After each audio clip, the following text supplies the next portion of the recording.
it's always about the dinosaurs, right? Yes. And I've watched a lot of videos, so you don't have to. So they have two major superstars. The first is DRex, which you see in the trailers, the two trailers, which is basically a very mutated version of the T-Rex, who has like a bulge on his head, similar to like aliens, with a bulge on his head, but he's like a mutated version of T-Rex because you have that, chicken arms. and then he also has a gorilla arm, which is very similar to Spinosaurus. So Spinosaurus, right? I mean, in Jurassic Park 3 as well as Jurassic World, they actually use the arms.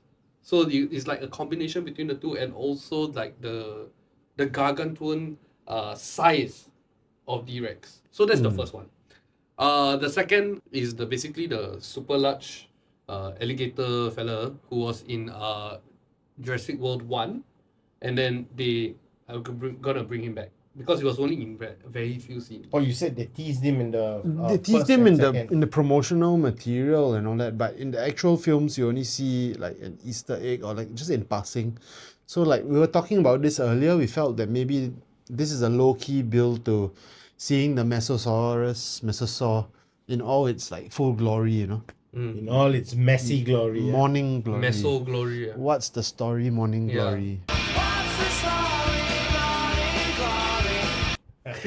Yeah, I mean, So do you think we are expecting to see in the sixth movie fight between the Mesosaur and DRex?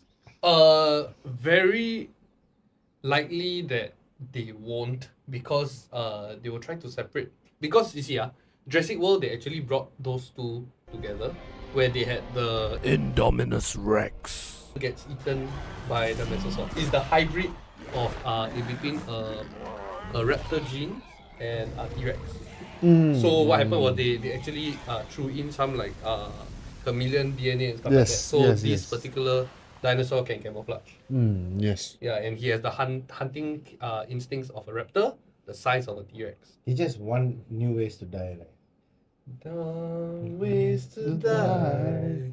Why Yes. would you make an apex predator more dangerous? Indoraptor. They were auctioning it off in the second Jurassic World. Yeah. There were like this high society people, super rich billionaire types that came in to like buy off these dinosaurs. Spoiler alert, I'm sure most of us have seen Jurassic World 2. The dinosaurs got released and they ate up all those high bidding auctioneers. Yeah. So Very satisfactory deaths. Yeah. I think it is, personally to me, every Jurassic movie needs to have an analysis of the dinosaurs, and as in terms of like where do they want this trajectory to go? Because like even like for example, Quetzalcoatlus. Quetzalcoatlus. Yeah. So It's the Aztec god Quetzalcoatl, but they just added the US at the end. yeah. So basically, this particular flying dinosaur, right, doesn't look like that. They actually have like mutated it lah. So it's how InGen back in the day, they were mutating and testing out all these variations. Even you look at the Diplodocus, right, where they have like some weird like feathers at the back in the teaser. So I think like personally it is interesting to see what they have in store for us, what the DRex is capable of, and like I think like even in other videos they have also analyzed the DRex, that it is in terrible pain because it is mutated. So the limbs and all that do not match. So it's like the bulldog of dinosaurs. Yeah, and like sausage dogs. Yeah, where they have like a lot of back problems. Right. Oh yeah. Corgis have a lot of like back problems and stuff like that. So I think like I just want to see more of the movie. I want to see what they have in store, and I really hope that the movie does not like over exaggerate it. I mean I feel like it should come to a point where they know when to stop. Yeah, but your scientists were so preoccupied with whether or not they didn't stop to think if they should. Hey man, in Lost World, when the T-Rex ate a dog and had the kennel hanging out the mouth. I thought they should have stopped then.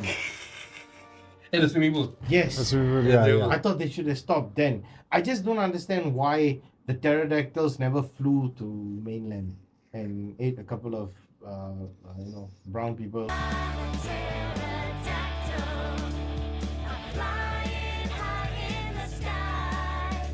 Mexico. I don't know where the coast of where? Costa Rica. Le Saint. Right. Yeah, that's because these Ellen. birds, Ellen. these what pterodactyls you say? Pterodactyls. Pterodactyls, whichever.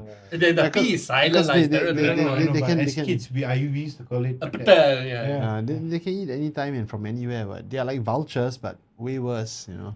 Yeah. Yeah, but we never really saw them until the third one. The third one, yeah. Yes. They You were quite encountered them on the terrifying, walkway, yeah. in the- The scene where on the walkway, the treetop walk, aviary, then yeah. the pterodactyl just came down. That was really memorable. Also, another thing is that in the teaser we see that they actually bring back the T-Rex boat. Yeah. So which is actually in the novel as well. Quite looking forward to it as well. I also have read through a lot of the videos. They talked about how the cinematography and all that will be maintained as per Jurassic Park and not Jurassic World. Where Jurassic World you have the over the top, over the top colors, very bright, very The trailer we just saw kind of looked new. It didn't feel cinematic like Jurassic Park. Oh, definitely they will not go to the dark era of 1 and 2. You see, 1 and 2 personally this is 1 and 2 was dark. Third was more misty. You realize? Yes. Foggy. Yeah, very foggy and stuff. And so they have the air of mystery. You have Jurassic World 1, 2, 3, which all three were very Colourful. colorful, very vibrant and all that. I think with the technologies of HD and stuff like that, you definitely have that. Oh, everything is so detailed.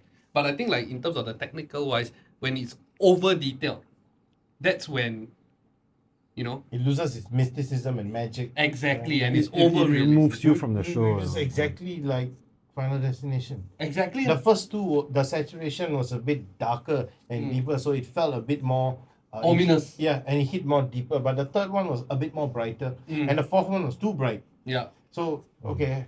So it's like sometimes you have to look at like in terms of like the production stage, right?